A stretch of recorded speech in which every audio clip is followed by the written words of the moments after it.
Susah nak cakap. Orang tak ambil security ni, tak belajar security ni. Itu somosa. Zeti banyak. Hari ni dari balik kat mana? Muhammad tu nama.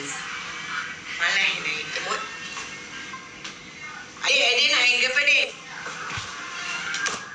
Tengok air Milo tak dapat. Mama Syiri tak tahu lagi kasut adik sekolah. Okay, dia sibuk kot. Kasut adik sekolah hantar lagi. Yang siapa nak kurus, nak kurus kan kau boleh makan ubat ni. Pandai akak ni dia buat ejen akak ni. Pelansing pelakor, super. Tapi memang menjadi, weh, apa lah budak ni. Apa kena Dana duk ni ha. Kau kenapa? Dan mantu hidup malam.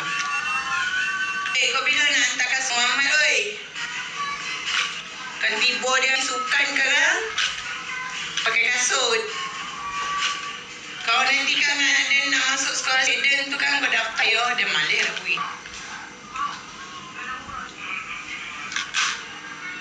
Adik Muhammad ni siapa nak try makan ubat ni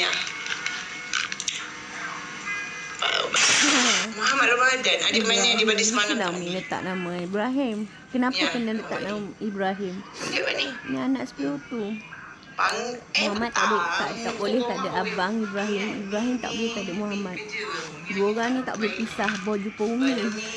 Sulaiman. Selalunya orang nak masuk 40 ni kan. Dia macam belum cerita lagi. Badan dia apa ni lah. Bukan ni. Masuk dalam kategori orang kata nak bubur berjuta. Kebangkitan nak mundur atau kebangkitan meninggal lah. Bukan nak ni. Ada nak ni, sekarang ni ramai. Sekarang ni ramai. Sekarang ni perempuan umur 40, masuk 40 kan. Dia gila cari lelaki muda. Tak nak. Fakta. Aku kalau nak masuk umur 40 nak cari roh Al-Mahdi, roh Nabi Isa. Lepas tu menghadap Ilon daftar. Tu ayah dia letak kat sana. Betul lah tu. Ekonomi. Dia kata salah kerajaan.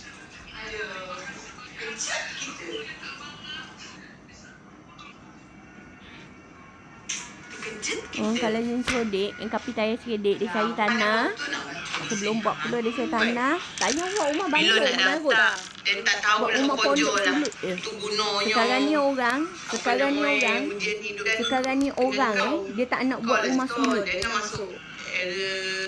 Dia tak nak buat rumah sulut. Dia tak nak buat rumah sulut langsung.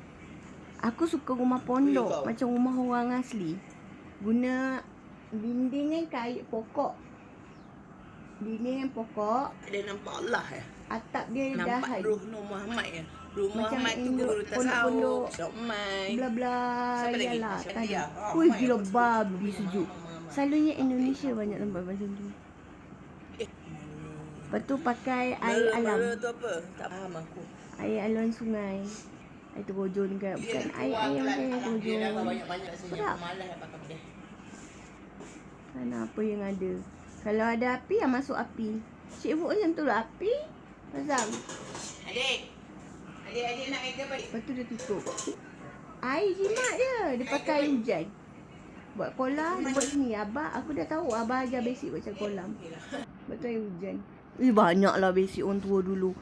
Kita je bodoh orang bandar nak duduk bandar. Berlaku di negeri Indrapura nama lama Pahang. Indrapura, kenangan indah dari kerajaan purba Semenanjung Tanah Melayu.